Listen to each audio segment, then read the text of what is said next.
அந்த திருநாட்டில் ஏன் கையை ஏந்த வேணும் வெளிநாட்டில் ஒழுங்காய் பாடுபடு வயல்காட்டில் ஒழுங்காய் பாடுபடு. விவசாயம் பண்றவங்க நிறைய பேரு பாட்டி வீடியோவை பாக்குறீங்க. பாட்டிக்கு விவசாயம்னா ரொம்ப பிடிக்கும். உலகத்திலேயே ஒசந்த வேலை விவசாயம் தாங்க. நீங்க தான் நாட்டுக்கே முதுகெலும்பு. ஆனா அது ரொம்ப கஷ்டமும் இருக்குங்க. நாயை கண்டா கல்ல காணோம், கல்ல கண்டா நாயை காணோம்னு சொல்ற மாதிரி விளைச்சல் இருந்தா விலை இருக்காது, விலை இருந்தா விளைச்சல் இருக்காது. விவசாயம் பண்ணதுக்கு ஒரு தியாகம் மனப்பான்மை வேணுங்க.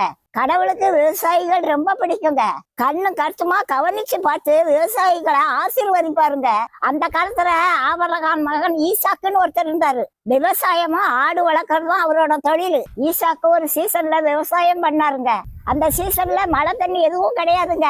ஆறு குளம் ஏரி எல்லாம் வச்சு வறண்டு போச்சுங்க. ஆனாலும் ஈசாக்கு